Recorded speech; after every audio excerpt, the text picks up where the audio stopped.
လမ်းတွေပြောင်းနေလားယုံကြည်မှုတွေမဲ့နေလားဒါဆိုရင်ဒီနေ့ဒီ၃ချက်ကလေးကိုနားထောင်ကြည့်လိုက်ပါကျမတို့ကမပျော်ရွှင်တော့ဘူးလမ်းတွေပြောင်းနေပြီဘဝမှာယုံကြည်မှုတွေမဲ့နေပြီဆိုရင်ဘာတွေလုပ်ဖြစ်လဲအတွေးဆိုးတွေတွေးမိတယ်ပြောတဲ့အရာတွေကအစကျမတို့ကအမားယွန်းနေများလာတယ်ဒါဆိုရင်ဘာလို့ဖို့လို့လဲကျမတို့ကဟိုအတိတ်မှာကြံခဲ့တဲ့အောင်မြင်ခဲ့တဲ့အရာတွေဆုံးဖြတ်ချက်တွေမှန်ကန်ခဲ့တာတွေလွတ်လပ်ပေါ့ပါခဲ့တာတွေဒါတွေကိုတစ်ချက်ချင်းစာအုပ်မှာချရေးကြည့်လိုက်ပါဒါဆိုရင်ကိုဆိုတဲ့အရာကိုပြန်ချတွေ့လာလိမ့်မယ်နံပါတ်2အချက်ကိုယ့်ရဲ့အိမ်ထောင်ကိုယ့်ရဲ့မိဘကိုယ့်ရဲ့သားသမီးတွေအပေါ်ကိုချစ်ခင်မှုလေးတွေကိုကျမတို့ကလက်ရှိအခြေအနေထားကိုတန်မိုးထားပြီးတော့မှပို့ပြီးချစ်ပေးလိုက်ပါပို့ပြီးဂရုစိုက်ပေးလိုက်ပါနားလည်ပေးလိုက်ပါ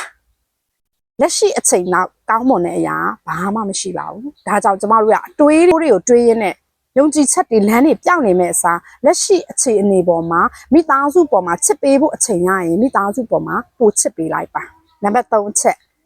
ကိုယ့်ရဲ့ဘေးမှာဂုဏ်ယူစရာတွေအများကြီးရှိတယ်ကျမဆိုရင်ကျမသားလေးတယောက်မွေးထားတယ်သမီးလေးတယောက်မွေးထားတယ်ပြီးကျမမှာအသက်85နှစ်အမေလုပ်ကြွေးခွင့်ရတယ်ကိုယ့်ပေါ်မှာအများကြီးနားလဲပေးတယ်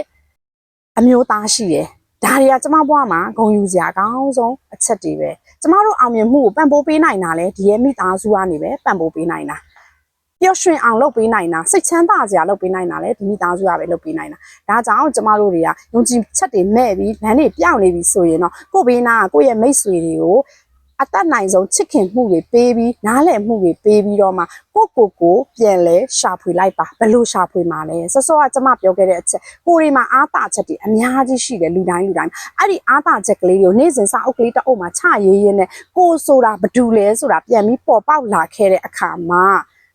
ကျမတို့တွေကကောင်းမွန်တဲ့လမ်းကြောင်းတစ်ခုပေါ်ကိုပြန်လဲရောက်ရှိသွားနိုင်ပါတယ်ဒါကြောင့်ဒီနေ့ကျမပြောပြတဲ့အရာလေးကအတွေ့အကြုံရရှိခဲ့မယ်ဆိုရင် follow လေးလုပ်ထားခဲ့လိုက်နော်နောက်ဗီဒီယိုမှာပြန်ဆုံကြမယ်